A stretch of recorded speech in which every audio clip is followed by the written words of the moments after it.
Beleza. Compartilhar agora.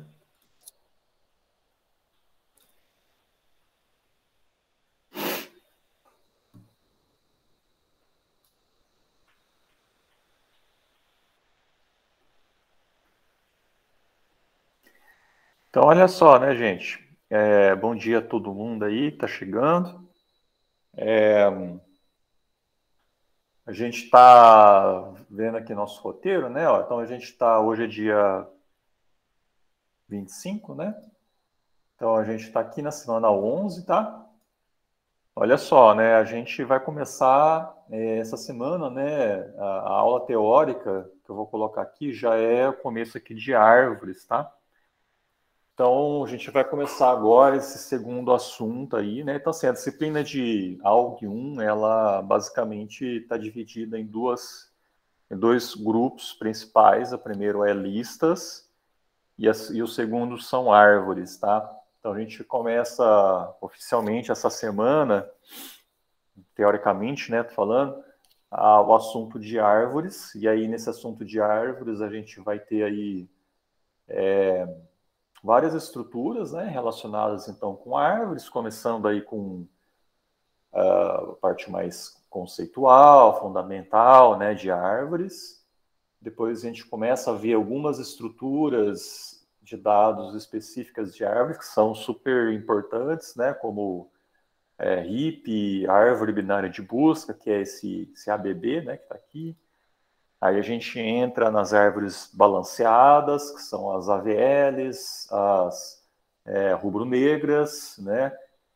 Essa daqui, e as TRIPs também, que é uma outra estrutura, tá? Então, basicamente, a partir da semana, semana que vem, aí até o final do curso, a gente vai ver o assunto de árvores, tá? Então, bom, a gente ainda pode ter mais uma live, né? Na próxima live ser ainda do assunto de listas, mas para fazer um apanhado aí de tudo, tá? Talvez eu possa colocar também uma daquelas enquetes, né? Para perguntar aí qual que é o assunto aí de listas que vocês ficaram com mais dificuldades para a gente poder rever, né? Na nossa próxima live, né? E para daí a gente fechar esse assunto de vez e já começar com o assunto de árvores, tá? Então, eu vou tentar fazer isso essa semana. Isso eu vou fazer isso essa semana, colocar lá, né, os principais assuntos, então, que são, né, que assim que eu acredito que são fundamentais aí para vocês entenderem, né, conceito de listas, tá? E aí a gente pode depois rever, né, fazer tipo uma revisão, né, de todo o assunto aí de listas na próxima aula, tá? Mas é importante saber, assim, um feedback aí de vocês, qual que foi o assunto aí, né, de listas que vocês ficaram com mais dificuldades, né? Mas hoje eu tinha falado semana passada que hoje a gente ia ver, eu tinha pedido, né, para vocês assistirem, tá, esse assunto aqui de outras listas, para a gente poder ver hoje, né? O que são essas outras listas? É o assunto ali de listas generalizadas, que daí a gente tem lá, tipo, aplicação é na próxima, mas, por exemplo, usar como polinômios, que mais? Sentinelas, né, uso de sentinelas, tá? Então, isso que a gente vai tentar rever hoje, e aí eu coloquei aqui também, né, esses assuntos aqui da aula teórica.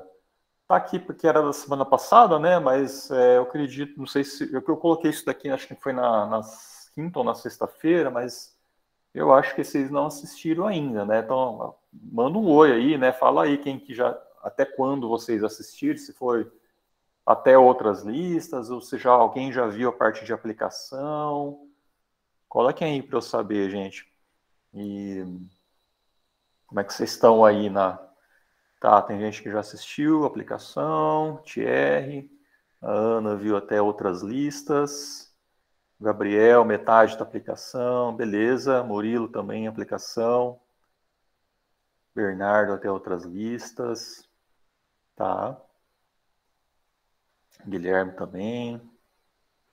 Beleza, Otávio, Vitor, outras listas. Tá, legal. Tá bem balanceado, né? Tipo, metade viu até outras listas, metade viu até a aplicação. Mais ou menos igual a semana passada, né? Quem já está adiantado, continua adiantado. Quem está uma semana atrasada, continua uma semana atrasado, né? Mas beleza, né? Tranquilo, né? No final, a gente consegue aí finalizar, tá? Bom, então, só mais um outro aviso, né? Então, a gente tem mais alguns exercícios aqui, tá? Abertos, inclusive o projeto 1, tá, gente? Então, o projeto 1 já está disponível. Lembrando, então, quem não lembra aí da processo aí de avaliação da disciplina, dá uma olhada lá no vídeo de apresentação e nos slides da aula 0. Lá vai ter tudo detalhado, mas basicamente a gente tem, então, esses exercícios que até o momento a gente tem a quantidade de 8, né? Mas logicamente vai ter mais. Então a nota vai ser uma nota relacionada com os trabalhinhos, que são esses exercícios aí, que vão ser N trabalhos. E a gente vai ter os projetos que são, se eu não me engano, 2 ou 3, que está lá nos slides, tá? Então eu não lembro agora quantos são, mas esses projetos, basicamente, eles são um pouco mais complexos, envolvem um pouco mais de tempo para desenvolver, e os trabalhinhos, né, os exercícios ali são mais imediatos, né? Então, a média aritmética dos trabalhinhos e os projetos têm uma média, acho que é ponderada, se eu não me engano, e aí depois a gente calcula a média aí dos dois, tá? A Ana está falando, seguiu o cronograma das lives, tudo bem? Ana, assim, tá bem dividido, né? Então, assim, tem gente que está em outras listas, tem gente que está em aplicações. Mas tudo bem, na semana que vem a gente vai semana que vem a gente vai se ferrar de novo, né? Porque não vai ter outro feriado, né? Mas a gente dá um jeito, tá? A gente vai dar um jeito aí, fiquem tranquilos. Mas na próxima live que eu falei, né, que vai ser aí, vou fazer uma enquete, né, para saber aí qual o assunto que vocês ficaram com mais dificuldade. A gente pode envolver também o assunto de aplicações, tá? Mas então, aproveitem o feriado aí para se atualizarem, tá? Então, o Fernando aí também pode ajudar, a Fernanda também, né? Então, tem as lives deles aí que podem ajudar também a tirar dúvida, tá? Então, lembrando, a gente tem 3 trabalhos aqui em aberto, tá? Com deadline aqui para o dia 7, tá? Então, 2 exercíciozinhos e o projeto. O que é importante desse projeto, gente, é que ele é sobre uma estrutura que chama Skip Lists, tá? Essa estrutura a gente não vai ver aqui na aula teórica, apesar de que aqui na especificação, né, do exercício tem vários links para vocês estudarem, tá, a estrutura para poder desenvolver o trabalho.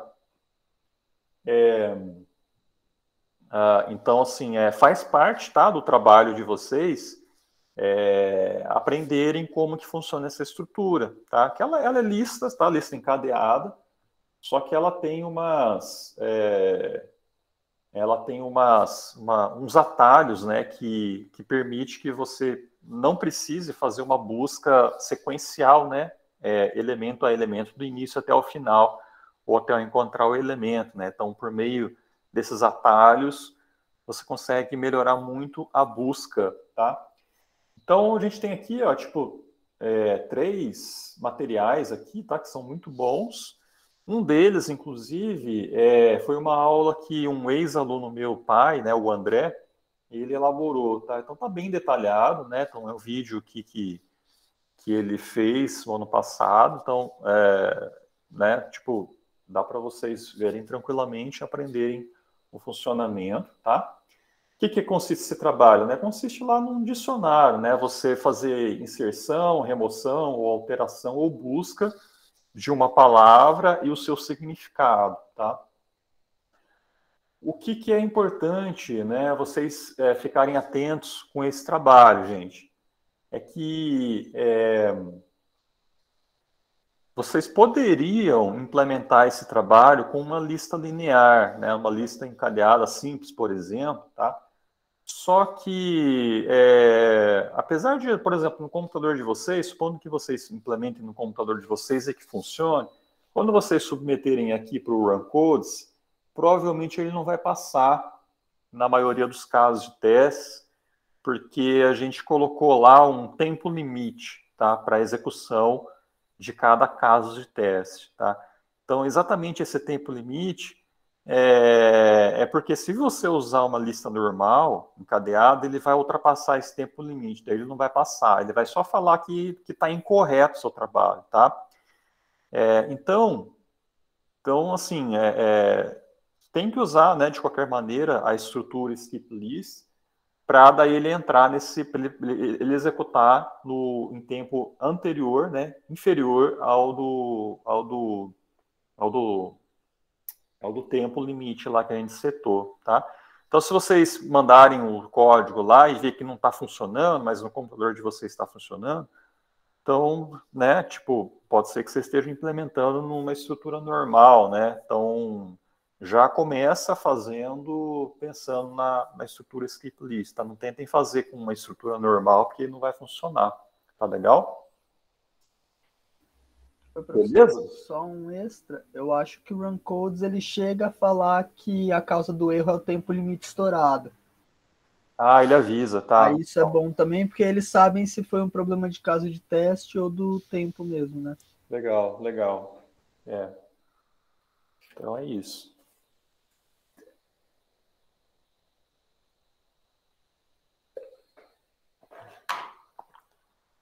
Beleza, gente? Tranquilo?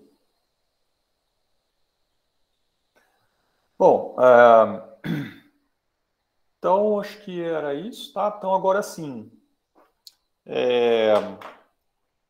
Então o assunto, né, dessa semana aqui, gente, era outras listas. Na verdade, assim, essa aula aqui ela foi mais assim para poder apresentar como que uma lista encadeada normalzinha ali, né, de encadeada simples, tá? Simplesmente encadeada, né? Você pode adaptar ela dependendo da tua aplicação, tá? Então, por exemplo, a gente ilustrou isso, né, por meio de representação de polinômios. Inclusive, um dos exercícios que está no Runcodes, se eu não me engano, é sobre polinômios, tá? Então, vocês podem já meio que se basear aí nessa aula para desenvolver aquele exercício. Então, aqui tem várias maneiras de você representar, né, polinômio. Então, por exemplo, você poderia bom, inicialmente, né, pensando apenas numa variável, né, que no caso aqui seria x, tá? Uma única variável. Você poderia representar um polinômio, né, por meio apenas dos seus coeficientes, né? Então, poderia ser esse, por exemplo, poderia ser esse daqui para o polinômio g, tá? Então, apenas os coeficientes você iria armazenar em cada caixinha, né, da tua lista. E aí o grau desse polinômio ser relacionado com a quantidade de elementos que você tem na tua lista. Então, dependendo do tamanho dessa lista, se você tem tamanho 3, então lembrando lá que começa pelo zero, né, o polinômio, né, com expoente zero, você vai ter ali grau 2, tá, no caso do f, e do g grau 1, tá? Então é sempre um elemento a menos da quantidade de elementos que você tem na lista, tá? Por quê? Porque você pega o último elemento, vai ser grau 0, né? Tá? Por outro lado, né, você pode ter alguns problemas, né, como isso daqui, né? Tipo, supondo que o coeficiente ele seja 0, o coeficiente não, né? Tanto o coeficiente ser zero, né, ele nem vai aparecer ali no F, né, aqui em cima. Então, como é que você representa, como é que você indica o grau desse polinômio, né? Porque aqui você tem tamanho 2, e aí, de acordo com a nossa estratégia, né, do slide anterior, você teria que ter aí grau 1, né?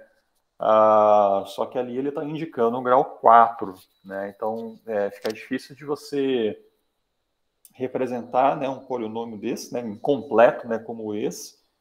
O que você pode fazer é adicionar, né, os nós zeros aqui, só que você vai estar perdendo, né, em termos de armazenamento, né, você vai ter que armazenar esse zero aí que não vai ter importância nenhuma, né, para o teu polinômio, tá?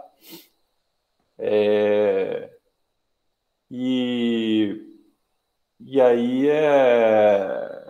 uma outra maneira, né, é você indicar, por exemplo, um nó que a gente chama de nó sentinela, tá? Então quer dizer que assim você vai colocar um nó como se fosse uma cabeça, né? A cabeça lá do teu polinômio, o primeiro elemento, né, do teu polinômio, você vai da tua lista, né? Você vai usar para armazenar alguma informação especial. Então, por exemplo, o grau do seu polinômio, tá? Só que ainda não resolve o problema de você ter aqui os zeros, né? Porque você vai precisar indicar ali qual que é o coeficiente, né, que está faltando, tá, do teu polinômio. Então você tem que indicar isso por meio dos zeros, né? Tá? Enfim, são várias representações que a gente tem, daí a gente chega numa como essa daqui, né, onde a gente pode colocar duas informações em cada nó. Então, ao invés de a gente ter apenas lá o campo info, né, lá do nozinho, a gente vai ter duas variáveis, tá? Que vai ser o coeficiente e o grau daquele polinômio, tá? Então, dessa maneira, acaba ficando mais flexível, né, a sua representação, onde você indica o coeficiente e o grau do polinômio mais o campo lá para o próximo, né, o ponteiro para o próximo elemento, tá? Então essa representação aqui ela acaba sendo talvez a mais flexível, né, permitindo aí que você consiga representar qualquer tipo de polinômio que tem apenas uma única variável, tá? Que é o variável x ali, tá? Então se você tivesse, por exemplo, x e y, essa representação aqui ela já não iria funcionar, né? Ela já não iria ficar tão boa para isso, tá?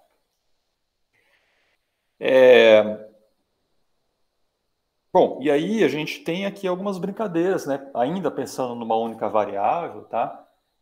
A gente tem algumas coisas que a gente pode fazer, como, por exemplo, fazer aritmética, por exemplo, soma de dois polinômios, fazer, por exemplo, eu vou mandar o valor de x, eu quero resolver aquele polinômio dado o valor de x, né? Então, você pode também implementar uma função que faz isso, né? Implementar uma função que faz aritméticas, né? De polinômios, né? Como soma, subtração, né? Multiplicação, tá? Então, todas essas funções, elas são interessantes, né, de ser implementadas para poder treinar, né, o uso, né, de listas encadeadas como uma maneira de representar, então, esses polinômios, tá? Então, por exemplo, aqui a gente tem o polinômio f, o polinômio g, como que a gente faz a soma desses dois polinômios, né? Então, você vai ter que ter um ponteiro aqui no primeiro elemento, um outro ponteiro aqui no primeiro elemento da segunda lista, né? E para fazer uma soma, por exemplo, você só consegue somar os coeficientes quando o grau, né, o expoente for igual, tá? Então, aqui, por exemplo, eu tenho o 3x ao quadrado, aqui é o 3x ao quadrado, e aqui eu tenho 4x. Então, eu não posso somar o 3 com 4, porque o grau é diferente, tá? o banco de memória? Dá, Guilherme, dá sim, né? Assim, a diferença vai ser qual, né? Vai ser a maneira de você usar esse ponteiro para o próximo. Ao invés de você usar um ponteiro de fato, como a gente está fazendo aqui, você vai colocar ali no lugar desse ponteiro o índice de uma nova posição lá do vetor, que é o teu banco de memória, tá? Então você vai ter algo assim, né? Ó, você vai ter aqui o seu vetorzão, né? Que vai ser criado lá estaticamente, tá? Sendo que esse vetorzão ele vai ser um vetor de 3 campos, tá? Então você vai ter aqui a posição 0, posição 1, posição 2, posição 3, 4, 5. Então você vai ter o V de, sei lá, de I, né? E aí o tipo, então, de cada elemento desse é uma estrutura com 3 informações, que vai ser aqui coeficiente, expoente e o próximo, tá? Então aqui esse próximo aqui vai ser um int, tá? Um int. Aqui também vai ser um int, aqui também pode ser um int, tá? Quer dizer, você pode mudar, né? Se é um float, né? Mas aqui no caso a gente está trabalhando com int. Mas seria basicamente isso, né? Então esses campos aqui, né, do próximo, ao invés então de ser um ponteiro, como a gente está vendo aqui, ele vai ser um inteiro que vai apontar, né, para uma nova posição do teu vetorzão que está aqui. Beleza? Tá bom? Então, tipo aqui, né, para você fazer a soma, você tem que elaborar uma estratégia, né, para você ir varrendo a lista F e a lista G, de modo que você tentar fazer o mais otimizado possível, tá? Então, aqui nesse caso, né, se os seus expoentes, que são esses caras aqui, ó, estiverem ordenados decrescentemente, isso é super importante, tá? Então, assim, tem que estar ordenado para poder facilitar nessas operações. Se não tiver ordenado, tipo, você não vai conseguir ter uma varredura linear, né, em cada lista, tá? Então tem que estar ordenado decrescentemente. Para quê? Para daí, tipo, você tá lá, comparar o expoente 1 com o expoente 2, se um é maior do que o outro, você pega o maior e já copia ele para a lista resultante. E aí você vai lá e incrementa aquele ponteiro que você copiou, tá? Quando chega o momento que os expoentes são iguais, aí você faz a soma dos coeficientes, né? 4 com 4, e cria, né, uma nova lista, um novo elemento lá na lista resultante, com a soma dos coeficientes e copia o expoente. Quando você faz essa soma, aí você incrementa os dois ponteiros, né? Esse e esse aqui. E aí, então, essa é a estratégia, né? E aí você consegue varrer as duas listas, né? F e G, uma vez só, e já ir fazendo a soma, tá? Então, a minha recomendação, gente, é vocês tentarem implementar, tá? Essa função aí, tá? E acho que é bem legal, assim, fazer ela, tá? É bem tranquilo também, eu acho, né? Tá? Fazer soma, subtração, né? Tá? Bom, aí, gente, deixa eu puxar aqui o negócio. Aí uma outra variação, né, de lista é o uso de nó sentinela, que eu já até comentei, né? É você ter um nó inicial aqui que vai ser usado ali como uma informação adicional que você pode colocar em relação à lista. Então, por exemplo, você pode armazenar nesse nó especial a quantidade de elementos que você tem na lista, né? Por exemplo, aqui você colocaria 3, tá? Aí, no caso, uma lista vazia que tenha sentinela, ela vai ter, né, de fato, esse nó sentinela, e aqui vai ser 0, né, o tamanho, tá? Tá bom? Vai ser algo assim. E isso acaba facilitando um pouco, né? Você fazer inserções na lista ou remoção, porque você não precisa lidar com um ponteiro de início vazio, né? Esse ponteiro de início aqui, ele sempre vai estar apontando para o sentinela, então você não precisa se preocupar, né? Então é como se a lista ela nunca fosse vazia, né? Ela sempre vai estar apontando para um elemento que é esse nó especial, tá? É uma pequena variação, né, que vale a pena às vezes. E mais? Você pode adicionar outras coisas, por exemplo, aqui outra informação, né? Então acaba dependendo bastante, né, da tua aplicação, tá? E o que eu quero falar, na verdade, gente. Tá bom, aqui deixa eu ver se tem mais alguma coisa. Acho que não, né? Então aqui eu falei já, né? Tipo uma lista vazia, ela vai ser algo assim.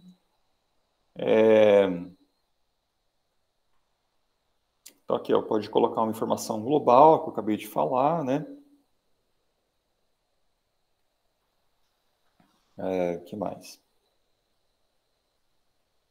Operação de busca da informação pode ser simplificada, né? Quer dizer, você consegue, por exemplo, saber quantos elementos você tem na tua lista, né? Ou, quer dizer, ou por que a operação de inserção e remoção pode ser mais cara, né? Porque pode ser que você precise atualizar aquele nó, né? Então, tipo, se você colocar aqui a quantidade de elementos, se você vai fazer uma inserção, provavelmente, com certeza você vai ter que atualizar também esse cara aqui, né? Então, inserção e remoção envolve também fazer essas manutenções nesse nó de sentinela, tá? Então, é basicamente isso, tá? Você pode também usar esse nó sentinela aqui com também alguns ponteiros a mais, por exemplo, alguns atalhos, ou então um ponteiro para o fim também, né? Então é assim, você que decide, tá? De maneira que você quer desenvolver, né, essas listas, tal. Qual que é a funcionalidade que você quer dar para esses nós aí de sentinela, tá bom? E aí onde eu quero chegar, gente? Eu quero chegar aqui nessas listas generalizadas, tá? Que aí é a estrutura que eu acho assim mais interessante, que até depois eu exemplifico isso, né? Via polinômio também, né? Então, e aí é onde entra a ideia dos polinômios com mais do que uma variável, né? Você pode ter, por exemplo, x, y, z, né? Aí misturado, né? Tudo dentro de um único polinômio, tá? E aí, no caso dessas listas generalizadas, antes de entrar no assunto de polinômio, vamos entender um pouquinho como é que funciona, né? A gente vai ter, então, um nozinho, né, dessa lista, vai ser composto por 3 informações, né? Que vai ser o tipo do dado armazenado naquele nozinho, tá? A segunda informação vai ser ali ou uma informação de fato, ou vai ser um ponteiro para uma outra lista, tá? Então, acho que esse lado aqui está melhor, né? Ó, então, aqui o tipo do dado que vai ser armazenado nesse nó. Aqui você tem, então, a informação de fato, né, que está de acordo com esse tipo de dado, tá? Que vai ser, então, dois tipos, né? Ou vai ser um valor, por exemplo, inteiro, ou vai ser um ponteiro, né? Que vai apontar, então, para uma outra lista como essa daí, né? Composta também por 3 informações, tá? E aí, gente, por que então você tem esse tipo de dado aqui, né? Então é aí onde entra aquela ideia de usar a estrutura union, tá? Que nas primeiras aulas, né, a gente fez aquela revisão da linguagem C, a gente falou bastante, né, sobre union. E aí lá, né, naquela época, vocês até perguntaram, né, mas quando que eu vou usar, né, essa union, tá? Então bastante gente perguntou. Eu até falei, né, então calma, né, que a gente vai chegar numa aula lá de lista generalizada que a gente vai utilizar. Então, de fato, é isso daí, né? Então, esse segundo campo aqui, ó, a gente vai estruturar isso, né, ou vai declarar esse segundo campo como uma union. E aí dentro dessa union, a gente vai ter, então, duas possibilidades. Ou a informação, que pode ser um int, por exemplo, um float, né, qualquer tipo de dado primitivo, ou vai ser um ponteiro para uma nova lista. Tá? E agora, qual que é a ideia? Né? É que essa lista ela não vai ser mais linear, quer dizer, ela não vai ter mais um caminho lá linear, né, de próximo, próximo, próximo, né, até o final, né?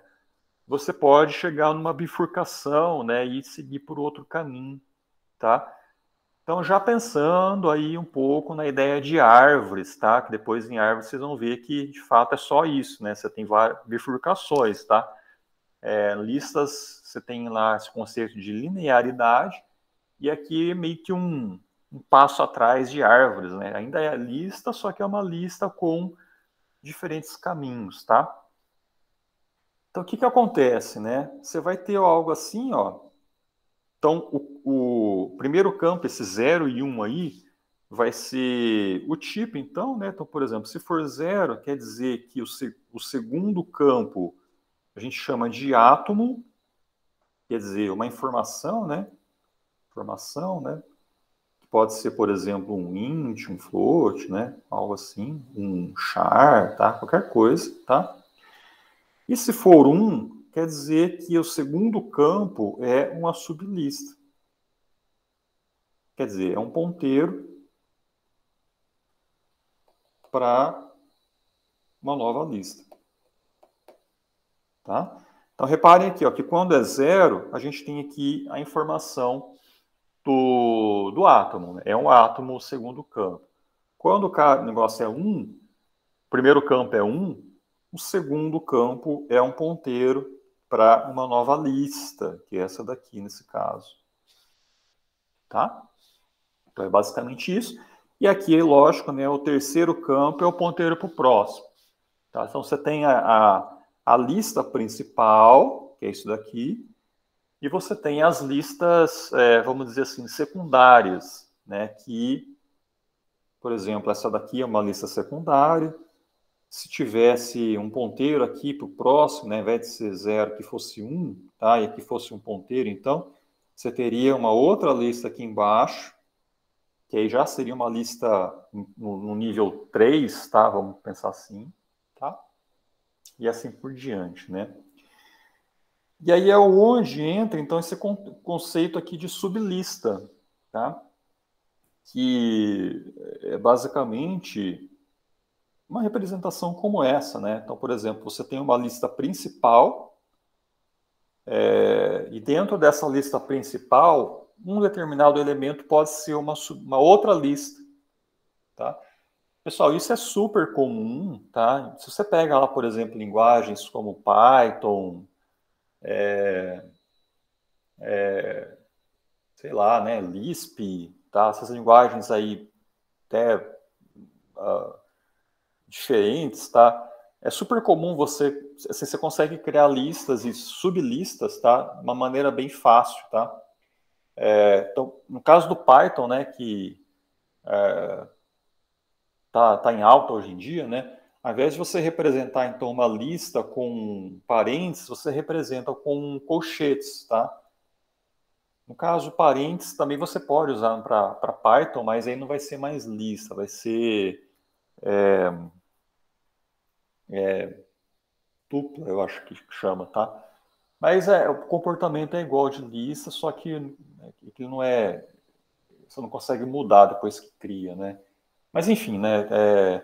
No caso do Python, você usa, né, os colchetes para representar uma lista, tá? E as vírgulas para diferenciar um elemento de outro elemento dentro desta lista.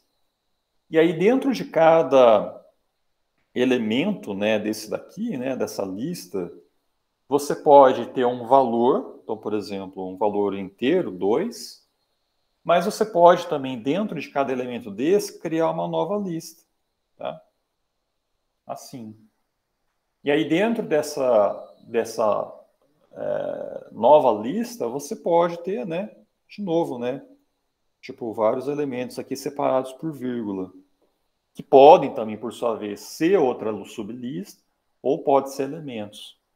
Tá? Então, você pode ter aí quantidade de níveis, né, que você quiser, tá? Isso não é fixo, né?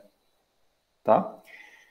E aí, como que a gente representa uma lista como essa, né? Então, a maneira de representar, então, é via lista generalizada, que é essa estrutura aí que eu estou apresentando, tá? Tudo bem? Então, vamos ver aqui como que... Ó, olha só aqui, né? Ó. Então, tipo assim, mais alguns exemplos, ó. Parênteses ou colchetes, né? Tanto faz. Então, aqui nesse caso, é uma única lista composta por 3 elementos, A, B e C. Aqui você tem uma lista composta por 2 elementos, onde o primeiro elemento é o A e o segundo elemento é uma lista, que por sua vez é composta por 2 elementos B e C. Tá? Olha só essa outra representação aqui. Ó. Aqui você tem 3 elementos na lista principal, mas o segundo elemento é uma lista que tem um elemento, tá? Então é diferente, tá?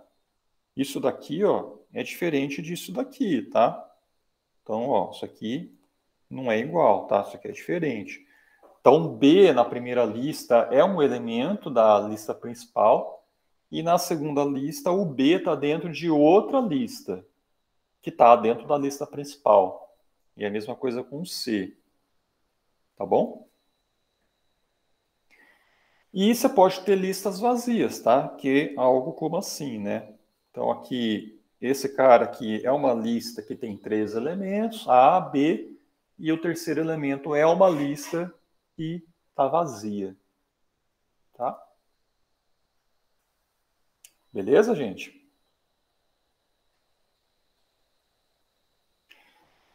Como que a gente, então, declara, né, uma lista generalizada como essa, ou como que a gente representa, por exemplo, tá, uma lista A, B e C de uma lista A, B e C?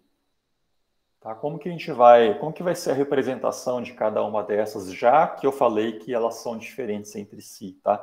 Então, como elas são diferentes, a representação, né, deve ser diferente também, né? Você tem que indicar que existe essa diferença. Então, olha só, toda vez que abre uma lista, quer dizer, toda vez que abre, né, uma sublista, você precisa indicar isso via um nozinho com tipo 1, né? Quer dizer, esse tipo 1 aqui quer dizer que o ponteiro, esse segundo campo é um ponteiro para uma sublista, e é isso que você indica que aquela lista começou, uma nova lista começou, tá? Então aqui a lista 1, né, o L1, começa com o primeiro elemento que é um átomo, então que é esse primeiro elemento, né? E o segundo elemento é uma sublista, que é o BC.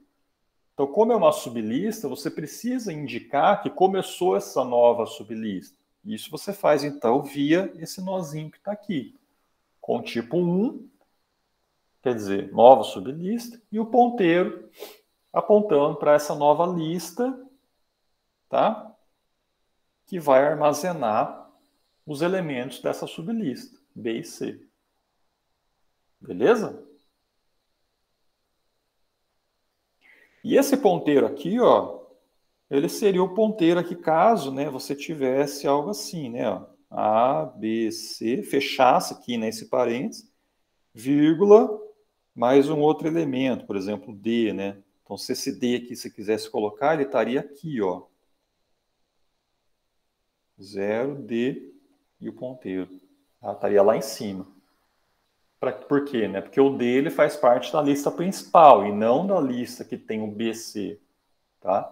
Então, se você colocasse o D aqui embaixo, estaria errado, né? Então, é como se o D estivesse aqui dentro dessa sublista. Tá? Então, é isso que você, dessa maneira, você consegue aí representar de uma maneira correta, né? Indúbia, né? Cada uma dessas listas, tá? Bom, e aí a gente tem a ideia também do o que é a cabeça de uma lista e o que é a cauda de uma lista, tá? São outros conceitos também que algumas linguagens também elas oferecem, né, esse tipo de funcionalidade, né?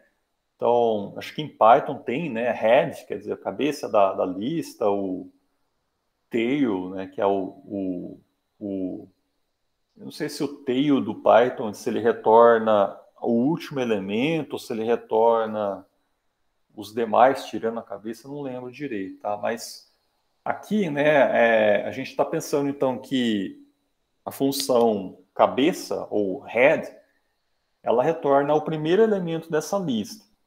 E aí a cauda retorna o restante, tirando a cabeça, né? Então, por exemplo, qual que é a cabeça de L1, né? Então, aqui você tem o L1, que é A, B, C.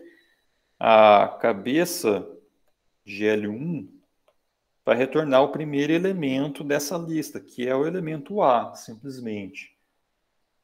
A cauda de L1, você vai excluir, então, o primeiro elemento e vai retornar o restante. Qual que é esse restante? É uma lista BC, tá? A cauda de L1 vai ser a lista BC, tá? Beleza?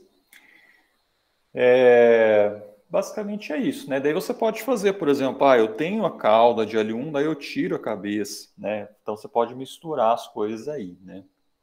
Tá? E aí na aula, né, a gente até fez essa representação aqui, né, dessa lista L3, tá? Vocês querem que eu faça de novo ou não precisa, gente? Tá tranquilo aí? Vocês querem que eu desenhe aqui ou falem aí o que vocês preferem?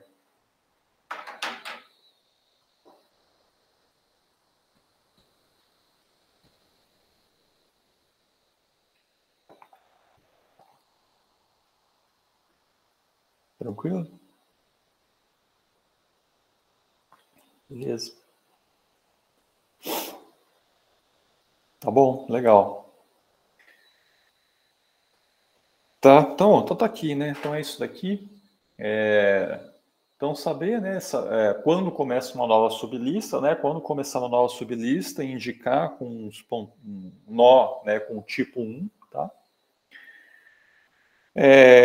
Aí a gente tem algumas coisas, por exemplo, lista recursiva, né? Onde o ponteiro para o próximo aponta para ele mesmo, né? Aí você tem também, tipo, lista compartilhada, né? Onde você pega lá uma lista e coloca ela como um elemento de uma nova lista, tá? Também é bem comum isso em Python, né? Tá, então é tranquilo. Lembrando aqui, né, que, por exemplo, nesse caso, se você altera o A, por exemplo, né, da L4, isso vai afetar também aqui o L5, né? Então, que é o L5, como está compartilhando a L4, isso vai ser alterado também lá em L5, né? O valor lá do A que você alterou via L4, né? Tá? O Jefferson... Ah, tá. Então, a Ana e o Jefferson tá perguntando aplicações, né? Lista recursiva...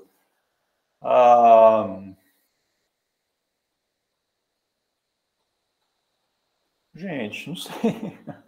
Não sei, não. Tem que pensar em alguma aplicação, né, que poderia ser usada a lista recursiva. Sei lá. Fernando, sabe ajudar aí? Uma aplicação. Para lista recursiva, vamos lá.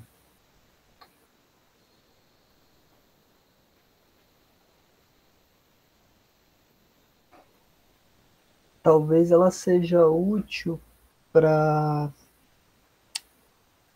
apresentar algumas estruturas que tem recursão, mas você consegue abrir a lista. Deixa eu ver como é que ele faz. A lista 4 tem um elemento e a própria lista, né? Talvez para representar um fractal, porque você vai ter a estrutura se repetindo infinitamente, né? E você não quer representar uma ideia infinita, então você faz ela aí repetindo recursivamente. É a única coisa que me vem na cabeça. No caso de você ter listas, por exemplo, L5, que você tem duas listas recursivas dentro, aí talvez seja para, por exemplo, equação, porque equação você tem as coisas em termos de estrutura, né? Então você tem um parênteses, dentro do parênteses você tem uma equação. E a equação por si só pode vir a ter um parênteses ou um elemento, segue a mesma forma, né? Então talvez seja usado para... É que eu acho que o pessoal ainda não viu ITC, mas, por exemplo, para linguagens complexas, para desfazer, né, para fazer o parsing. Porque você fala, eu tenho essa estrutura, eu espero um parênteses, por exemplo, ou um caractere. E aí, a partir do momento que eu chego no parênteses, eu visito a lista do parênteses, volto na recursão. Espero algo da mesma estrutura. Se eu encontrei um caractere, um número no caso, aí eu já visito a próxima lista e eu sei que eu estou esperando agora um operador seguido de um outro operando ou de um parênteses. Aí eu volto a visitar a primeira lista. Então, acredito que ela serve muito mais não para guardar o dado em si, mas para guardar uma diretriz, um valor esperado. Mas de cabeça, eu acho que é o que eu consigo espremer daí, assim. De muito pouco. Pode ser uma ideia boa, né? Você usar isso como uma diretiva, ao invés de ser os dados de fato, né? Pode ser. Porque você está preocupado só na ordem de visitação, né? Deixa eu ver se tem alguma coisa aqui, ó. Às vezes o Google já responde para a gente, né?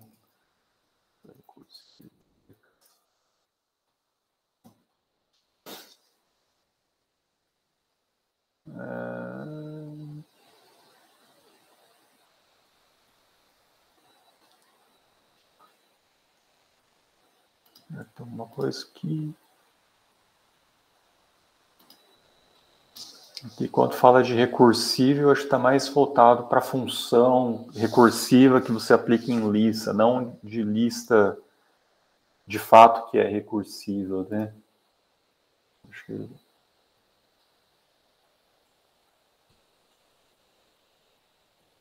aqui é mais lista encadeada, né? Ó, implementação recursiva, né? Então não é a lista que é recursiva, né? É a implementação que é uma maneira recursiva, né, de fazer alguma operação, né? Tá. Não tem nada, não. Enfim, mas bom, se existe, é porque em algum momento foi necessário, né? Então, em algum momento pode ser que seja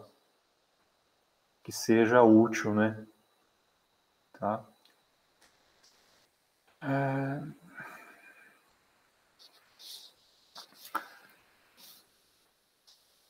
Bom, enfim, gente, vamos lá, continuar aqui. Você vê assim, a maioria não fala nada disso, né?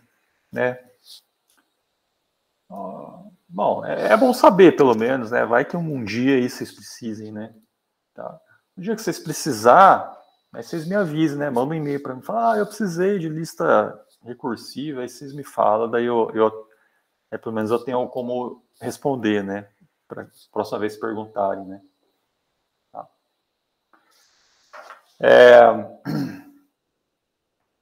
Bom, declaração, né? Ó. Então, olha só, né? Olha a union aqui, ó. Tá? Então, aqui eu tenho aqui o bloquinho, tá? Bloquinho lá, que tem 3 informações, então. Primeira informação, então, é esse tipo, tá? A gente usa lá, por exemplo, 0 para átomo e 1 para sublista, tá? O ponteiro aqui para o próximo, que é esse cara que está aqui, né? E o segundo elemento a gente declara, então, como uma union, que é tudo esse negócio. Que vai ser, então, vai ter o nome, então, desse campo, a gente chama de info, tá? Só que dentro desse campo info, a gente tem mais o campo ou átomo ou sublista, tá? Então, você sempre vai usar info.átomo, caso o tipo for 0, ou info.sublista, né? Caso esse tipo aqui for 1, tá?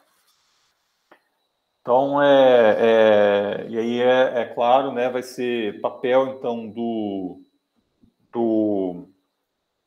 programador, né, controlar, tá, o tipo e a informação que você está armazenando, né, a informação válida, né, que você está armazenando nesse campo info, tá? Então, lembrando lá que em union, ou você, como é que a linguagem C ela trabalha, né, com as unions? Ela vai olhar lá qual que é a quantidade de bytes de cada campo dessa union. Então, por exemplo, aqui, esse tipo Ellen, a gente está declarado aqui em cima como 1 byte, né? Então, aqui você vai ter 1 byte para esse campo. E aqui você tem um ponteiro, né? E ponteiro, então, pensando então em arquitetura 64, né? Você vai ter 8 bytes.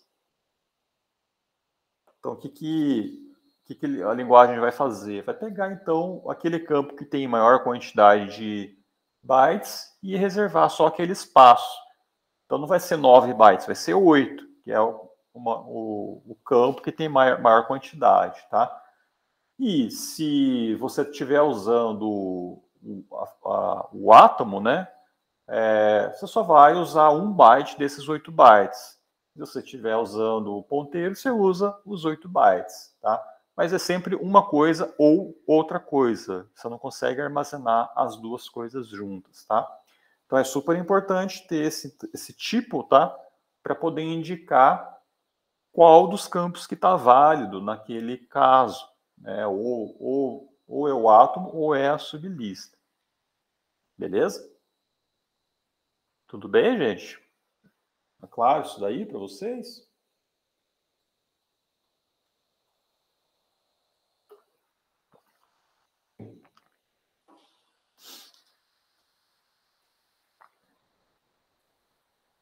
Sim ou não?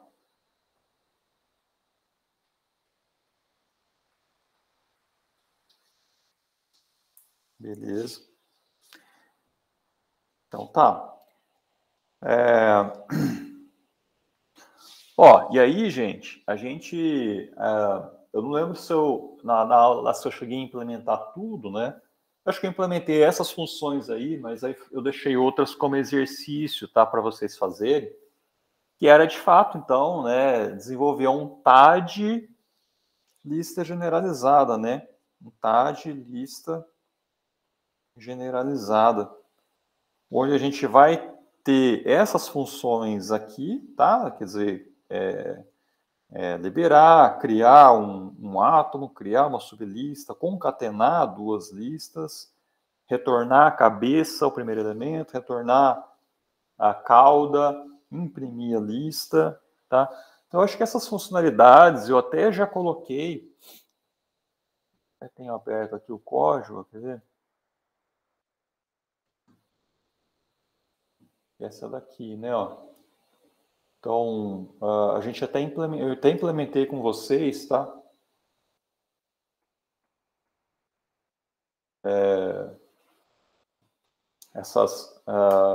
Alguma dessas funções, tá? Na aula teórica, tá? Então, quem não viu, né? Dá uma olhadinha lá. Então, por exemplo, você consegue fazer coisas como essa, assim, né? Tipo, eu vou criar uma lista que vai ser composta, então, por dois elementos, 3 e 4, tá? Então, quero criar uma lista assim, né? Ó, 3 e 4. Como que eu crio, né? Eu posso criar, então, usar uma função de concatenação, que vai concatenar, então, um primeiro átomo, 3, com o segundo átomo, 4. Então, a função átomo, ela vai retornar exatamente uma caixinha assim, né? Tipo 3 e aqui ponteiro vazio. E uma outra caixinha, 4, o 0, aqui vazio, tá? Então, e a função concat, né, concatenar, ela vai pegar o primeiro parâmetro próximo, né, desse primeiro parâmetro e concatenar, ia fazer ele apontar para o segundo parâmetro, tá? Segundo argumento, né? Então, no caso, ele vai pegar esse ponteiro aqui e vai ligar com esse, tá? Então, isso que a função concat vai fazer, né? Se vocês olharem aqui na implementação, né, ó, então, por exemplo, aqui, ó, tá criando então a caixinha, né, ó, uma lock dela, setando o tipo, como é átomo, né, setando o tipo para 0, setando o ponteiro para o próximo para vazio e setando aqui o elemento, né, o elemento lá do meio, tá? Ó, info, que é a union, ponto átomo, que é o campo da union, né, recebendo o elemento X, tá? E olha o concat, né, ó, concatenação, pega primeiro nó, o próximo dele, e manda ele apontar para o segundo nó, tá? Então é bem simples, né, isso daqui, tá? Que mais? Tipo, olha aqui a função sublista, ó. Sublista, ela vai criar uma caixinha com 1, tá? Aqui ponteiro para vazio, e esse ponteiro aqui ele vai apontar, vai mandar apontar para uma lista que a gente passa aqui como parâmetro, tá? Então o L1, né, que é essa daqui de baixo, né, tá mandando ela como parâmetro aqui da sublista, e aí então o que ele vai fazer? Ele vai criar essa caixinha e vai fazer esse ponteiro apontar para ela. Então é como se você tivesse algo assim, né? Ó, você vai retornar então 3, 4, assim, né? Ó, uma lista. Então é como se ele criasse uma lista encapsulando o que você passa ali como parâmetro, tá? Beleza? Então você passa isso daqui como parâmetro e ele te retorna uma lista que tem aquele cara, né, que você passou como parâmetro com uma sublista. Tá legal? E olha a implementação dessa sublista, ó. Ó, criei aqui o nozinho, setei o tipo para 1, tá? Que é esse cara aqui. Setei o próximo dele para nulo, que é esse cara que está aqui, né? E tô setando aqui o nó, né? Info.sublista, que é esse ponteiro, ó. Tá? Info, que é o campo da union. E aí o ponto sublista, que é o campo da union, tá? dentro da union da sublista, apontando então para o parâmetro que a gente passou. Tá? E aí retorna então esse ponteiro aqui que aponta para esse nó, né? Tá legal? Tranquilo? Daí você consegue brincar, né? Tipo, concatenar, né? Uma lista com um átomo. Tá? Então, por exemplo, aqui nesse caso, a gente fez aqui toda essa funcionalidade para criar uma lista como essa, ó, que tem 3 elementos. O primeiro elemento é um átomo, o segundo elemento é uma sublista, com 3 e 4, e o terceiro elemento é o elemento 2, tá? E aí a função imprimir, ela imprime bonitinho, assim, né, com os parênteses, né? Então essa função imprimir também a gente implementou, ela também cria, né, imprime, né, o abre e fecha parênteses, inclusive com as vírgulas, ó, tá? Então é bem legal nessa função aqui para poder imprimir, né, de uma maneira usual, né, vamos dizer assim, aquela lista que foi criada, tá? É bem legal isso daí.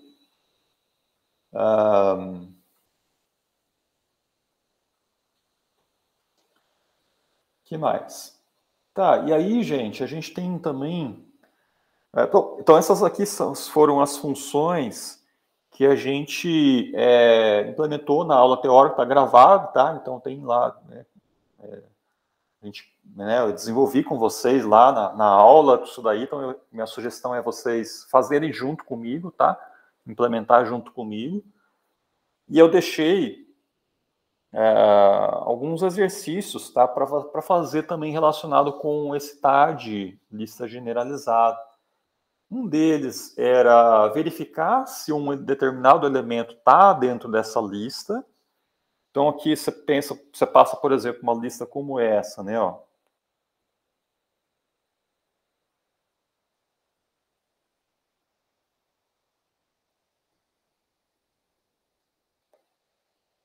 Tipo assim, né?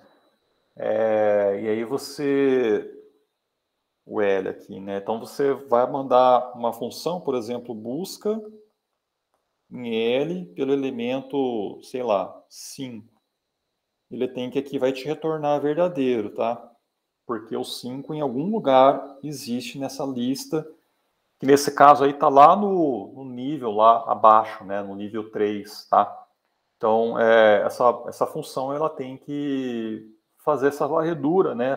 Tanto na lista principal como nas sublistas, tá? Até buscar encontrar ou não, né, aquele elemento que você passou como parâmetro, né? Então, esse exercício que eu deixei, tá? Daí, alguém tentou fazer, gente, algum desses exercícios ou não? Então, tem esse aqui de verificar se fazer a busca. Tinha esse outro aqui. Na verdade, esses dois aqui, essa aqui é apenas na lista principal, né? Então, na verdade, isso que eu mostrei aqui é para esse segundo aqui, né? Que era em qualquer parte da lista, tá? Aqui nesse caso, né? Buscar o 5 nessa lista, ele teria que retornar falso, na verdade, né? Porque você só iria fazer a busca na lista principal, que é esse cara, que na verdade você vai estar comparando 5 com lista 2, 3, tá? Ou esse cara aqui, que é lista com o elemento 5, né? 5 com lista, essa lista. Então, na verdade, aqui teria que retornar falso nesse caso, né? Porque o 5 é diferente de 4, 5, 6, tá? Tá certo? É diferente, né? Tá bom? E o 7 também estaria diferente, por isso que retornaria falso. Tá? Então, buscar apenas na lista principal. E aqui esse segundo é em qualquer parte dela, daí sim procuraria pelos subníveis também, né? Tá bom? Alguém tentou fazer, gente?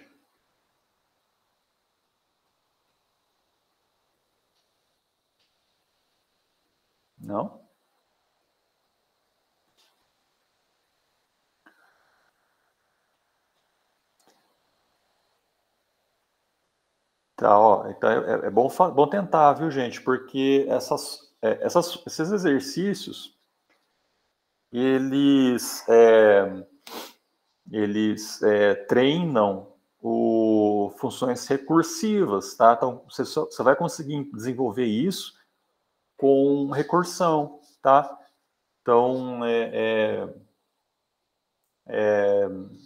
bem importante, sim, né? Quer ver? É o seguinte, eu vou mostrar para vocês esse daqui de busca e vai ter outros aqui que daí eu vou deixar, tá? Então, que nem esse de busca, ó, tá, tá aqui, né? Então, bom, tem um de profundidade também tá aqui em cima, mas beleza, né? Ó. Então, ó, seria esse daqui, ó. Verificar se está na lista, tá? Então, tipo assim, né? Ó, o X é o que você está buscando, né? O P é o ponteiro para a lista principal.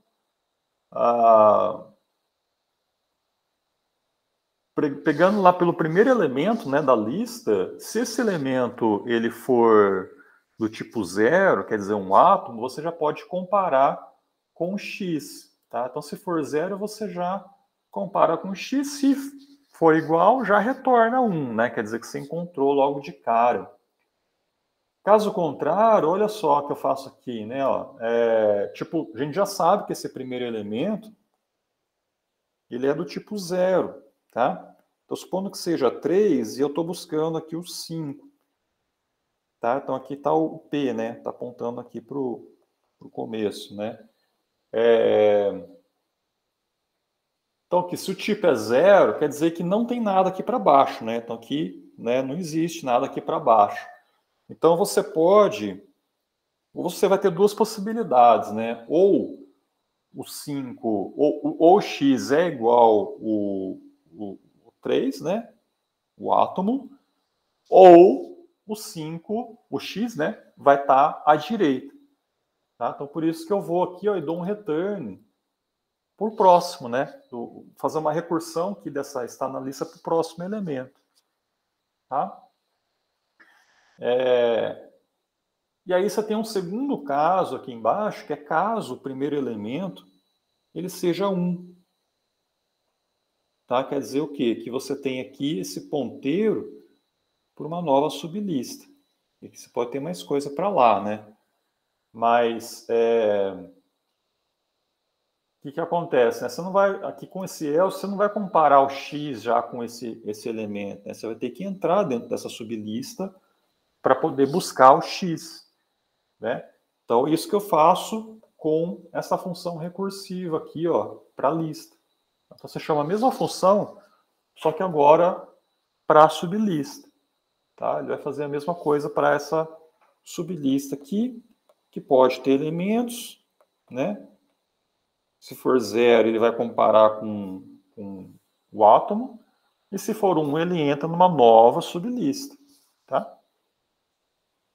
Se essa busca em profundidade, né, vamos pensar assim, não retornar o x, ele vem aqui e vai para o próximo daquela sublista. Tá? Então, daí ele vai procurar aqui para a direita, para esse cara aqui. Né? Vai usar esse ponteiro para o próximo vai fazer a busca lá à direita, tá? Então é uma busca que você faz em profundidade e quando chega lá no momento que você não tem mais para onde descer, ele começa a ir para a direita. E aí desce de novo, vai indo assim, uma escadinha para baixo, né? É quando não tem mais para onde descer e daí ele volta, né? Dá recursão um nível acima e continua à direita, tá? Então, pessoal, é super importante, isso está claro, né, na cabeça de vocês, né? Por quê? Porque funções recursivas é a alma de funções que você implementa para árvores, tá? Então, em árvore, tipo, sei lá, 99% aí das funções, elas são recursivas, tá? Então, tem que estar bem claro aí o conceito de recursão, né? Funções recursivas, para a gente poder começar aí com árvores aí sem dificuldades, né? Tá? E olha só aqui a função de... já vou mostrar de profundidade, né? Ó, então, A profundidade já está aqui, né? Então, como que é essa segunda função, né? Essa segunda função, ela te retorna qual que é a quantidade de níveis de uma lista generalizada, né? Então, por exemplo, essa lista aqui, você vai ter aqui a lista principal, né? Isso daqui já faz parte de um segundo nível, tá? Você vai ter lá o A e o B, tá? O A e o B aqui. Isso daqui já seria desse segundo nozinho, né? Você teria lá o C, aí o D já estaria aqui dentro, né? O D e o E, tá? E o F está aqui em cima, né? O F está aqui. Então, você tem lá o primeiro nível, segundo nível, terceiro nível, né? Pensa em linhas, tá? Então, você teria que retornar aqui profundidade igual a 3 para essa lista, quantidade de níveis que você tem aí, tá? Então, a função, ela consiste, então, em passar uma lista e ela retorna a profundidade máxima da lista. E olha só, né, como é que está implementado, né? Parece complicado, né, mas com recursão você consegue fazer em poucas linhas, né? Então, tipo, inicialmente, né, a lista vazia, profundidade é 0. Essas condições aqui, pessoal, é super importante, tá? Então, lembrem na aula de CC1, quando vocês aprenderam recursão, lembrem lá que você tem que ter 3 critérios ou 3 funcionalidades para toda função recursiva, né? A primeira delas é ter uma condição de parada bem definida. A segunda é que a cada recursão você tem que estar se aproximando cada vez mais da parada, tá? da condição de parada. E a terceira, eu não lembro. Não lembro. Eu lembro que eram 3, mas a terceira era condição de parada, aí se aproximar mais. Bom, enfim, gente, não lembro. Tem que revisar as aulas de CC1, mas a condição de parada é super importante, tá? A condição de parada é o que vai fazer com que a sua função recursiva pare em algum momento, tá? Então, isso aqui, ó, então, tipo, esse primeiro if aqui é a sua condição de parada da função recursiva, né? E quando que termina, né? Então, reparem que quando você chama aqui a função recursiva com um ponteiro para o próximo, ó, isso aqui você está cada vez mais se aproximando da condição de parada, né? Porque a lista, né, ela tem lá os ponteiros para o próximo, o último elemento, o ponteiro para o próximo é nulo. Então, em algum momento, chamando nessa função recursiva aqui várias vezes, em algum momento esse P ele vai ser nulo. Então, quer dizer, daí ele vai parar de chamar, né? Daí ele vai começar a voltar, né? Tá? E olha só, né? Ó, então, tipo, quando aquele nozinho, o tipo dele é 0, você não contabiliza, né? Porque você já está naquele nó, naquele nível. Então, daí você seta aqui esse contador aqui para 1, né? Então, quer dizer, que se você pode ter uma lista vazia, né? Se for vazia, esse count aí teria que ser 0, né?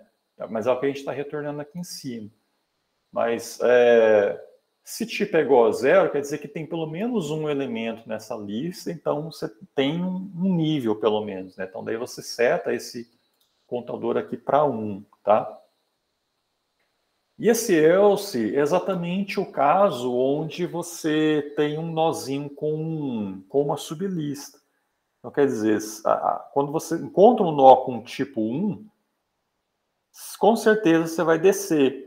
Então, com certeza você vai ter um nível a mais. Então, é por isso que eu contabilizo aqui 1 mais a profundidade dessa nova sublista.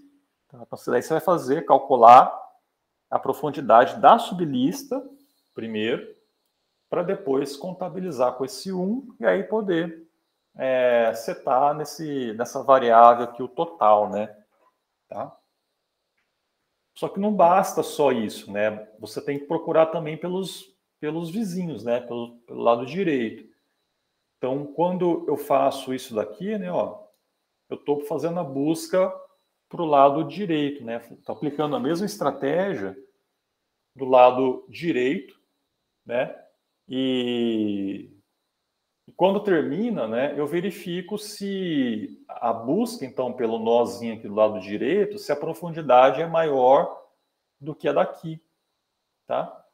Então, enquanto que para esse nó aqui, a profundidade calculada foi 2, eu armazeno esse 2 dentro da variável count, né? E faço a busca, né? O cálculo da profundidade com esse nó aqui. Então, aplicando a profundidade para esse nó, a gente sabe então que eu tenho 1, 2 e 3 níveis, né? Então ele vai retornar aqui esse ALPS, vai ser 3. E aí eu tenho um if aqui para poder comparar, né? O 2 com 3, né? Como o 3 é maior, ele retorna o maior, né? Retorna 3. Então, até aqui nesse momento, né, a profundidade calculada é 3, tá? Que é o que vai ser depois comparada com o próximo AUX aqui desse novo nó, tá? Tudo bem? Então, e aí no total ele retorna o maior, né? Retorna a maior profundidade. Pessoal, tá claro isso daí para vocês? Como é que vocês estão aí em recursão?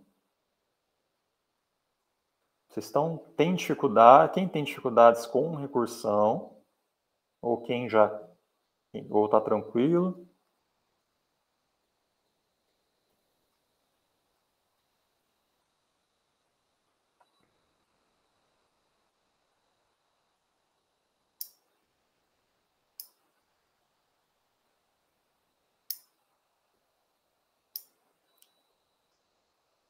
Beleza.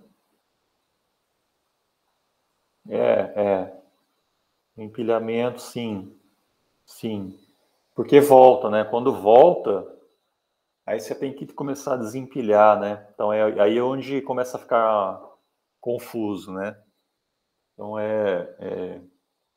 essa volta, né? Por exemplo, você vai chamar aqui isso daqui, aí volta, quando volta da função, aí que você vai somar, e aí vai descer, vai para a próxima linha, né? Isso daí.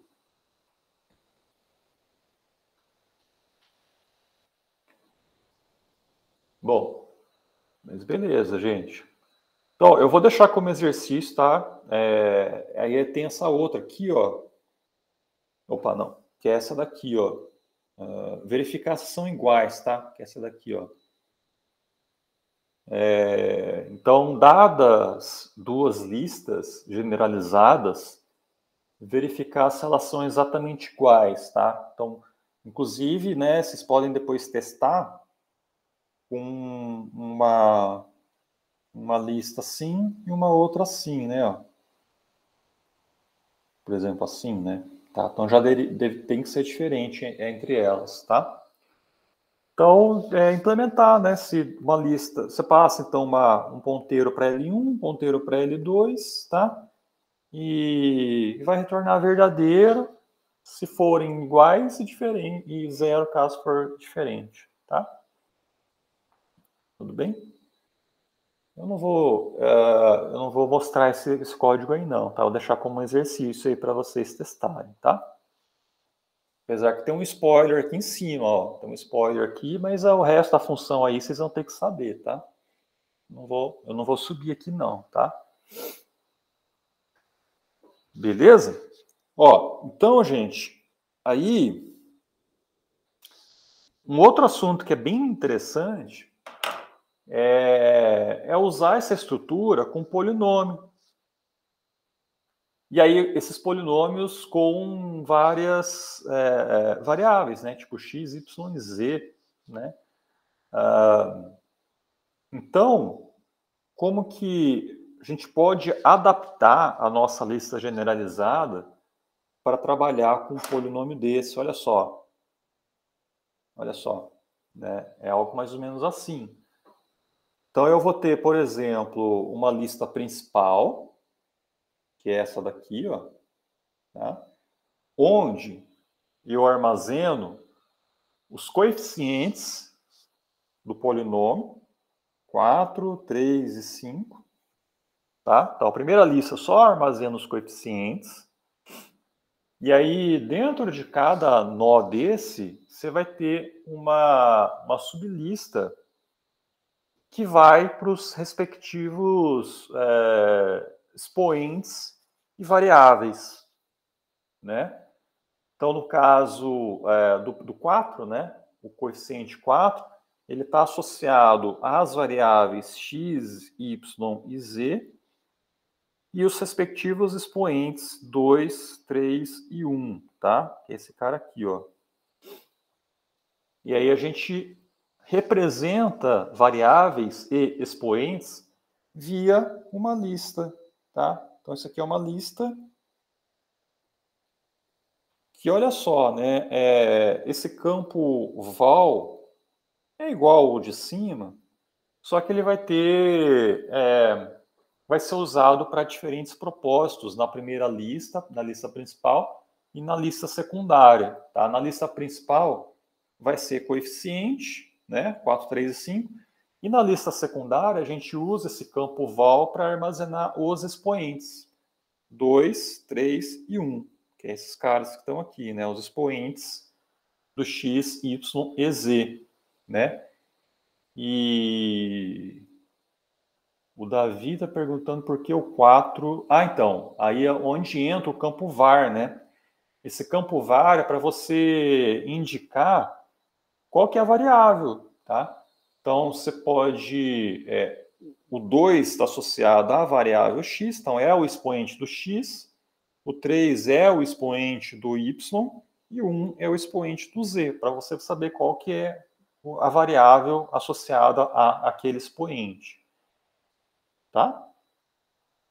E aí reparem que esse campo var também ele vai ser implementado via union, correto? Então, na lista principal, o campo var é um ponteiro que aponta para as listas de variáveis e expoentes. E na lista secundária vai ter um char, né? Vai ser um átomo que é um char, tá? Que vai representar a variável. Beleza? Então, reparem que é exatamente... Assim, a estrutura é basicamente igual, né? Você só meio que adapta um pouco ali os campos, tá? E aí você, na vez de você ter mais do que 2 níveis, né? Você tem 2 níveis, tá? No máximo aí. O primeiro nível que é de coeficientes e o segundo nível que é a lista de variáveis e expoentes. Tá bom? E aí, gente, tem esse exercício aqui, ó, que ele é bem legal. E esse exercício eu implementei o ano passado com os alunos, e ele está aqui, ó. Eu já até coloquei.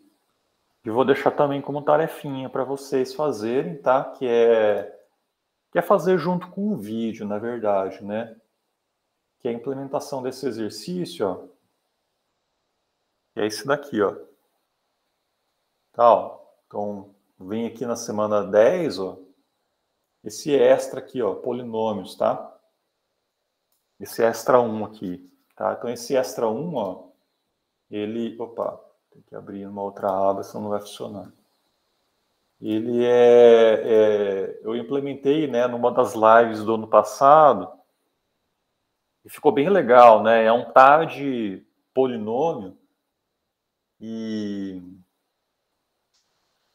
aí você então tem implementação, então, né, de um polinômio, então daí você tem a criação, criação, né, da lista, você tem, tipo, cadê? Vou fechar esse aqui.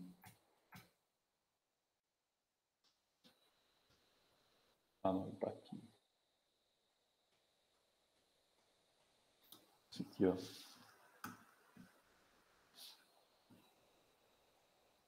Ó.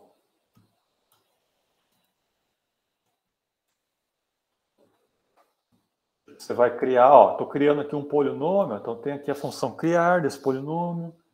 Aí eu tenho, por exemplo, aqui adicionar um termo, né? Ó, então, tipo, coeficiente, estou adicionando um polinômio coeficiente, a lista de variáveis, tá? Então, tipo x, y, z, e os respectivos coeficientes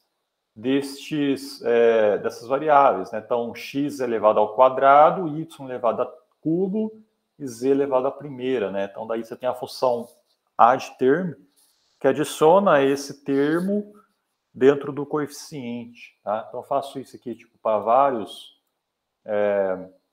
para construir, né, o polinômio. Na verdade, esse daí que eu construí, eu acho que é exatamente esse daqui, né?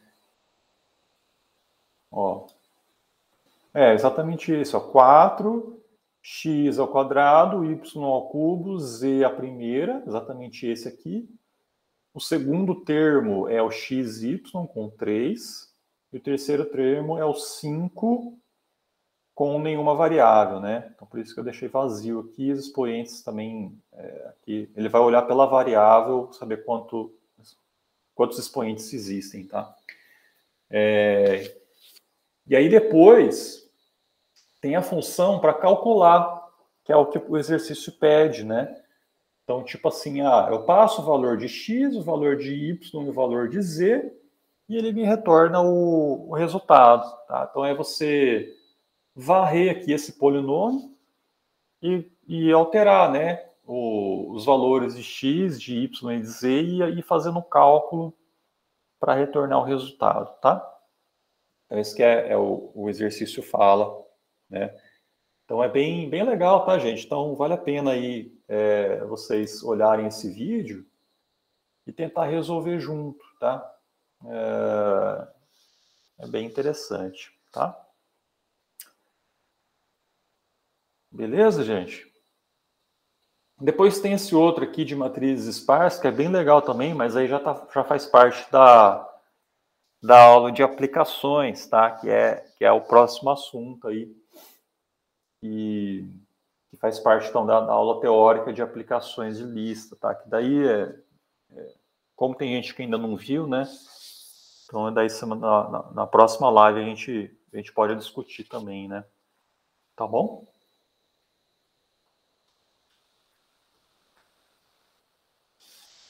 Pessoal, eu acho que é isso. Alguém quer fazer mais algum comentário, uma pergunta?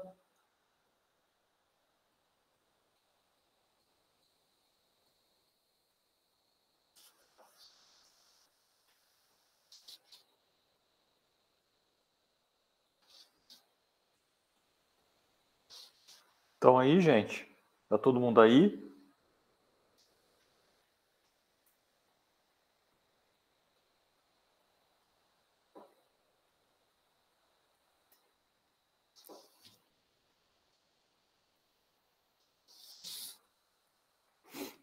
Beleza?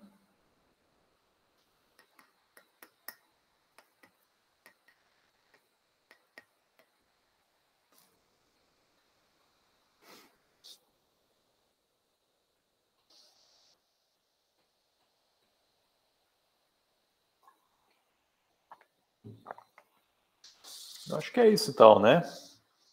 Deixa eu terminar então aqui a gravação. Se alguém quiser aí comentar alguma coisa, né? Agora, perguntar alguma coisa. Deixa eu parar aqui.